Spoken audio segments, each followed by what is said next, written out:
Ready start.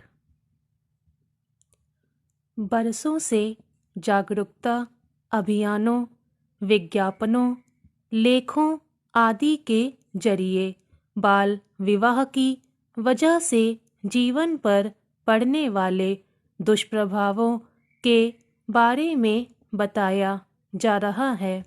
सरकारों ने इसके खिलाफ कड़े कानून बना रखे हैं। प्रशासन ऐसी शादियों पर नज़र रखने का प्रयास करता है ताकि निर्धारित उम्र से पहले बच्चों का गठबंधन न होने पाए। मगर इन तमाम कोशिशों के बावजूद बहुत कम उम्र में बच्चों की शादी कर देने का चलन बंद नहीं हुआ है। अब ऐसी शादियों के खिलाफ असम सरकार ने व्यापक अभियान शुरू किया है। असम पुलिस का कहना है कि उसने ऐसे 8,000 लोगों को चिन्हित किया है जिन्होंने कम उम्र में शादी की या कराई। उनमें विवाह कराने वाले पंडित और मौलवी भी शामिल हैं। वहाँ की पुलिस ने इस मामले में 2,044 लोगों को गिरफ्तार भी किया है। राज्य सरकार का कहना है कि ऐसे विवाहों को अवैध करार दिया जाएगा। 14 साल से कम उम्र की लड़की के साथ विवाह करने वालों के खिलाफ पॉक्सो अधिनियम के तहत और 14 से 18 बरस के बीच की लड़कियों से विवाह करने वालों के खिलाफ बाल विवाह रोकथाम अधिनियम के तहत मुकदमा दर्ज होगा।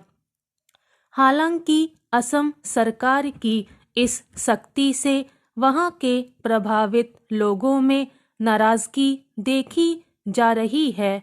मगर सामाजिक बदलाव के लिए उठाए गए सरकारों के ऐसे कदम को अनुचित नहीं कहा जा सकता।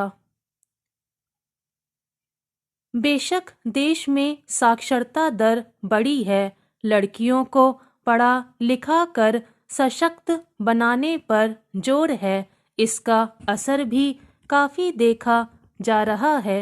मगर हकीकत यह भी है कि बहुत सारे वर्गों, खासकर निम्न वर्ग में विवाह की उम्र आदि को लेकर जागरूकता का अभाव है। कई समुदायों में आज भी यह मान्यता बनी हुई है कि कन्या के रजस्वला होते ही उसका विवाह कर देना चाहिए। कई समाजों में तो लड़के और लड़कियों का बचपन में ही विवाह कर दिया जाता है, फिर उनके योग्य होने के बाद गौना किया जाता, यानी उन्हें साथ रहने दिया जाता है। कई समुदायों में लड़कियों की सुरक्षा के लिहाज से भी जल्दी विवाह कर दिया जाता है। वहाँ माना जाता है कि विवाह के बाद लड़की की अस्मिता पर प्रहार बंद हो जाता है। इन्हीं सब मान्यताओं और धारणाओं के चलते आज भी कम उम्र में विवाह का सिलसिला नहीं रुक पा रहा है।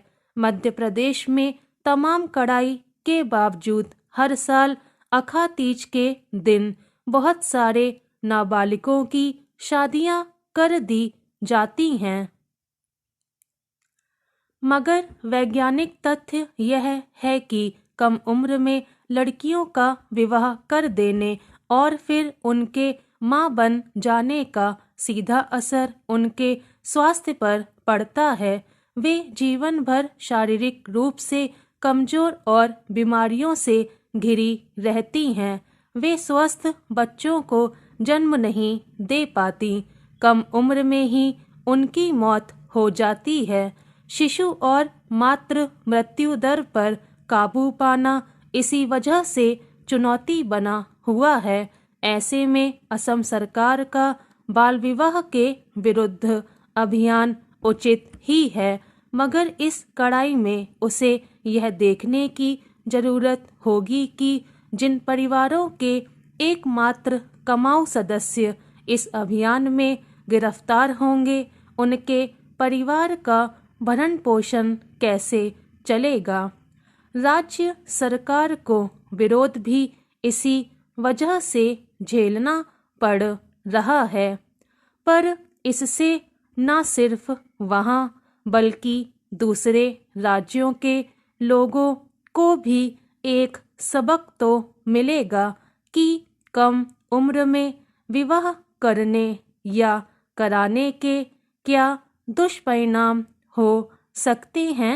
स्टॉप।